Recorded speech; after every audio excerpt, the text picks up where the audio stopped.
Hey everyone, this is Fernando doing another video for More Survivalists.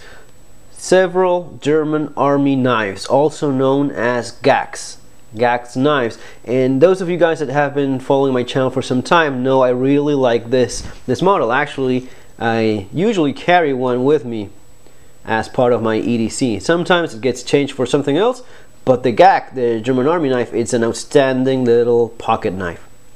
The format is 108 millimeters, which is a little bit bigger than what you usually see in a Victorinox, which is 100 millimeters.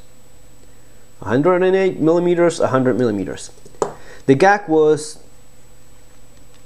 made for, of course, the German army knife, under contract by Victorinox, but also other manufacturers as well.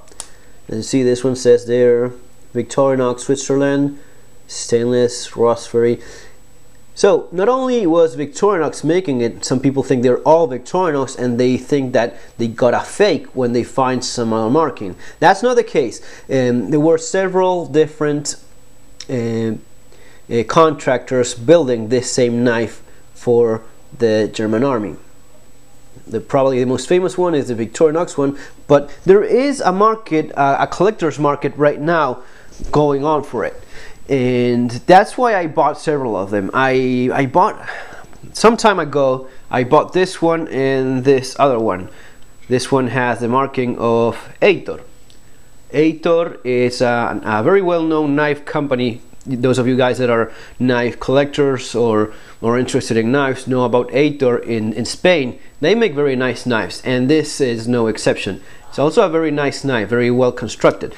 The GAC, or German army knife, in general, it's a very nice knife. Not only does it have that collector's appeal, it is also very functional. You have your blade. In my case, it's been worn quite a bit because of use. It has no bells or whistles, nothing strange. It has a saw that's actually a pretty good saw for green wood, so it goes along well for bushcrafting and camping activities. Not so great for a dry wood, but does okay on green wood. A cap lifter, bottle opener, and a flat screwdriver with a nice amount of reach there, as you see. Also has an corkscrew, and I added a small flat screwdriver. This didn't come originally with the GAC. I just added that for practicality. And an owl or rammer, whatever. The owl is just for drilling holes, punching holes into stuff and such. So nothing strange or out of the ordinary. Nice clean design in general. But the markings are what's of interest in this case.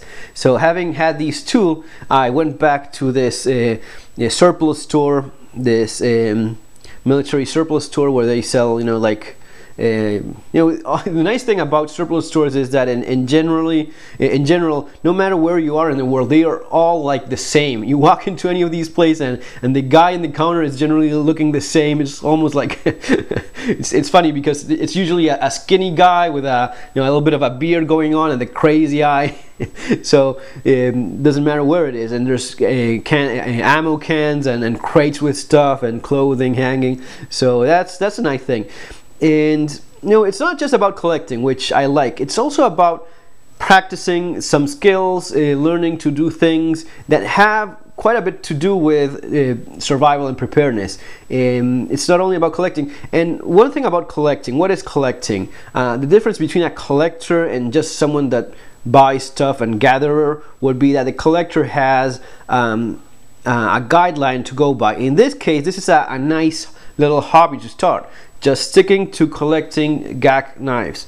You could expand that to collecting all Swiss Army knives, which would be an insane collection of its own, a very expensive hobby. But if you just want to do what I want to do, which is collect the different GAC knives made by the different contractors, it is entirely possible and not really that expensive at all. Besides the GAC, there's the Safari and the Trooper model, which are also 108 millimeter format. But just with the German army knives, there's about no one is it's actually that sure about how many contractors there were.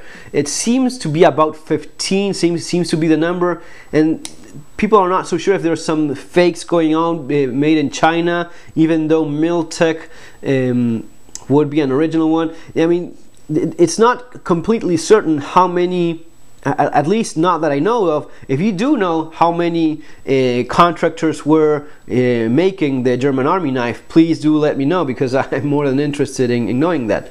And these would start. The contract started in 1976. That's when the GAC was first issued to the troops, and it stayed in service until 2003, when it was replaced by the more popular model of Victorinox. You probably know about it, the Trekker, which is a little bit bigger, and it's one hand opening with a saw as well, a screwdriver and such. Also known as the one hand GAC. So that's when they stopped manufacturing. They stopped using it. Victorinox manufactured the GAC from 1976 to 1986, and of course there are other manufacturers which is kind of hard to find information on. For example, this one I have no idea. CCM, I know it's out there, but I don't know what the company is, what CCM is, or what country it was made in. Again, if you have information on that and you're kind enough to leave it in the comment section, I would really appreciate it, because I did a little bit of research last night, but I didn't find anything of it. Icar seems to be made in Italy, even though I'm not 100% sure about that. And this one is the one that I found the most information of. This with the eagle head. This is the symbol of Adler Messer. These would be the original German produced German Army knife, because this was manufactured. Adler Messer is a company based close to Berlin, and they made these from 1986 to 1987, where it's actually 1986 from 1997, 11 years it was manufactured, but it was being manufactured with parts provided by Victorinox. So there is not much of a surprise in seeing that when compared, these two, if we compare it to another Victorinox, it's actually the same, because it's the same part. It was built by Adler in Berlin, but using parts provided by Victorinox. All these cool things. That's one of the nice things about collecting stuff, especially when for people interested in these sort of things.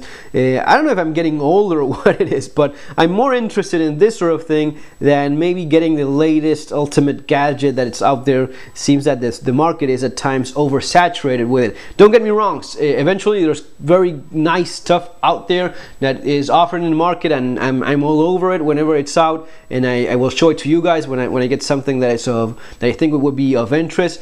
But I also like this part of it, the collecting thing, the fixing stuff, you know, sharpening these knives. It's a good way of practicing how to sharpen a knife.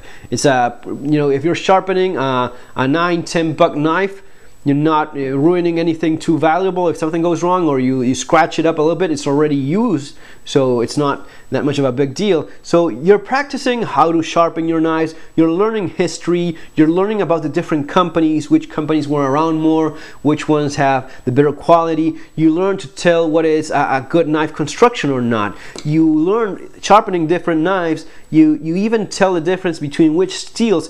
I don't even have an idea of what steel CCM use. I don't even know the company, or Icar, but you can tell the difference between sharpening knives of the same shape but different steels. You see which ones have more of a wire edge, which ones take a quicker edge, which ones retain the edge a little bit longer. That's all part of experience and learning and knowledge you acquire little by little beyond what you read and learn in just theory. I can read a lot about which knife is better than this or that one in this or that, which one is harder, which one performs better at this or that, but there's some knowledge that you can only learn with hands-on experience, which is an example of this. Also, one thing that I got these three yesterday. Yesterday I went into the same surplus store that I had visited before to get these two. All right, and wanting to get the guy had told me that he was going to be receiving more of these German Army knives, and I wanted to check if he had new markings, which in fact he had.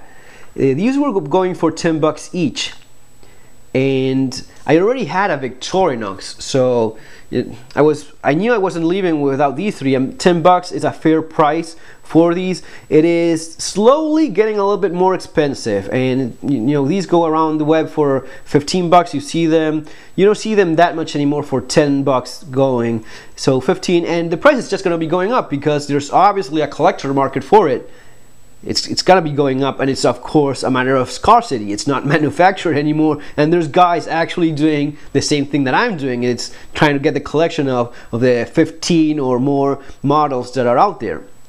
So no wonder, yes, it is gonna be going up in price, absolutely. So I knew I wanted these three, and at the same time I wanted another Victorinox. Since I'm using one, since I have one as a user, I wanted one just to have it in the collection. So I told him, you know what, I'm taking these three for $30, but if you can give me this one for $5, I'm taking that one as well. And the guy said, yeah, sure, no. You know, he thought about it for like a couple of seconds. I don't think he was that used to people haggling and negotiating much with him. But he thought for a couple of seconds and said, yeah, absolutely. And I ended up leaving with these four for what is it, like $8.75 a piece, which is actually a pretty sweet deal. And that's also part of practicing a skill. That's also a skill. Haggling and negotiating is part of a very important survival skill as well. The more you practice haggling, negotiating prices and such, the better you get at it, the better deals you get. So it's not only about saving a few bucks, about saving $5 or so. It's practicing that. And you know what? You're not going to be practicing that at Walmart. You're not going to be haggling with at Walmart, but maybe in some of the yard sales or car boot sales, you do get the chance to negotiate a little bit more. You'll practice that. Take advantage of that opportunity of negotiating. The better you get at it, it is the same mental process that goes into negotiating a $10 or $15 knife than it goes into negotiating a salary raise or getting a better deal when buying or selling something. It's about practice. The more you practice it, the better. And you know what? I really like the history, the researching part of it, learning of what I was talking about before, different companies, how they did things back then. It's something that I do enjoy. At the end of the day, anyway, I still have, you know, 6 very nice, very handy small pocket knives that are great utility knives, just for kicks. If there is no collector interest of it whatsoever, for my kids, for my grandkids, maybe one day, yeah, I'm pretty sure that they're not going to be using these for trashing around, because I'm pretty certain the price is going to be going up. But even if it doesn't, let's suppose it doesn't, I still have some very nice knives that I got for very cheap. One final thing, this is actually the difference here is that it has this, it's like file, it's a file, or also for striking matches. This would be the GAC-2, which is an upgrade from the one that doesn't have that file there. This was introduced in 1985. You know, just small differences, but they are there. So folks, that's all. Just sharing with you some of the things that I like doing, and I'm gonna be sharpening this one. I've sharpened these already, but this one seems to have, I left one without not unsharpened. Has an awful job there. I don't know if you get to see that. Let's see if I get it to focus. But in the next video, I'm gonna be sharpening and showing you how to sharpen this knife in just a matter of minutes. So just a few minutes, going from completely dull and useless to a very nice sharp edge in just a few minutes. Again, the kind of skills that you get to practice when collecting this sort of stuff. I know that sharpening is something that does take a little bit of time. The more you practice it, the better, right? So I'm going to be showing you how to do that just in the next video. Guys, take care, have a great day. See you in our next video.